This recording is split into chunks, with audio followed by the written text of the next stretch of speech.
Temperature কত হচ্ছে, আর ওই মডিউলে একটা সেট টেম্পারেচার থাকে যে এত বেশি মানে টলারেবল রেঞ্জ যা সেই রকম সেটা বিবেচনায় একটা সেট টেম্পারেচার থাকে।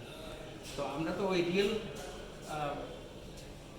অবস্থাটা এখানে তৈরি করতে পারছি না। এখন আমাদের আজকের এমবিয়েন্ট টেম্পারেচার আছে হচ্ছে 18 ডিগ্রি সেন্টিগ্রেড, আর এখানে সেট করা আছে 25 ডিগ্রি। 25 ডিগ্রির বেশি হলে আমরা দেখব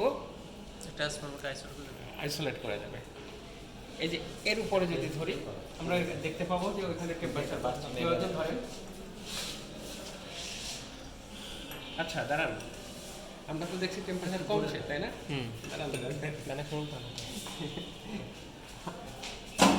এই সেন্সরের টেম্পারেচার কত আমাদের সেট করা হচ্ছে 25-এ, 18 ডিগ্রি।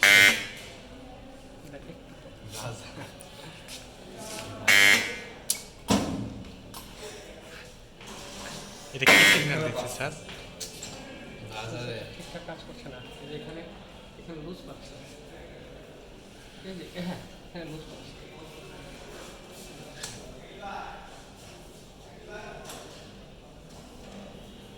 এখানে লুজ পাচ্ছে, হ্যাঁ ওইখানে ফ্ল্যাকচুয়েট করছিল। কেউ একজন সেন্সরকে আমাদের সেট আছে 25 পার হলেও আইসোলেট করে দেবে। আমরা এখন সেন্সরে টেম্পারেচার ডিটেকশন করতেছি। এই যে আমাদের এখন টেম্পারেচার বেড়ে যাচ্ছে। আমাদের টেম্পারেচার 25 হলে এটাকে আইসোলেট করে দিই।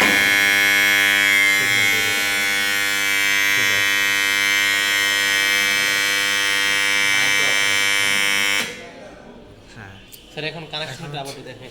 এখন স্যার আমাদের শুরু থেকেই হ্যাঁ শুধু কিছু নাই, একটা লাইন আর একটা নিউট্রাল এখানে দিয়ে দেওয়া আছে। হ্যাঁ মানে একটা এসি লাইন। থেকে হ্যাঁ আর একটা টেম্পারেচার সেট করে দেওয়া হচ্ছে। এই টেম্পারেচারটা এমবিয়েন্ট টেম্পারেচার থেকে বেশি সেট হবে। হ্যাঁ মানে এটা মূলত ড্রাই টাইপ ট্রান্সফার প্রোডাকশনের জন্য ব্যবহার করা হয়, অন্য কোনো ক্ষেত্রে ব্যবহার করা হয়? হ্যাঁ, আগে এই ট্রান্সফরমারটা ওয়েল স্যার টাইপ ট্রান্সফরমার যেটা ছিল সেটার জন্য বুলস রিলে ব্যবহার করতো। বুকরেসিল কি এই সিস্টেমটা থাকে? না, সেখানে হচ্ছে ওটা তো আলাদা একটা গ্যাস সেটা থাকে। হচ্ছে এক্সপান্ড হয়ে যে ওইখানে সেটা কি করে ওর মেকানিজমকে ড্রাইভ দেয়। ওটা তো ইলেকট্রোমেকানিক্যাল। আর এখন আমরা মডার্ন হচ্ছে যে সেই জন্য আমরা বুকস রিলে এখন আর ব্যবহার করি না। ড্রাই টাইপ ট্রান্সফরমার যেগুলো ওইখানে বুকস রিলে ব্যবহার করার সুযোগও নাই, কারণ ওখানে তো তেল নাই। শুধু এটা ট্রান্সফরমারের জন্যই না, যে কোনো জিনিস ওভারহিটের জন্য ওভারহিট প্রোটেকশনে আমরা তো ওটা ফায়ার অ্যালার্ম হিসেবে ব্যবহার করতে পারি।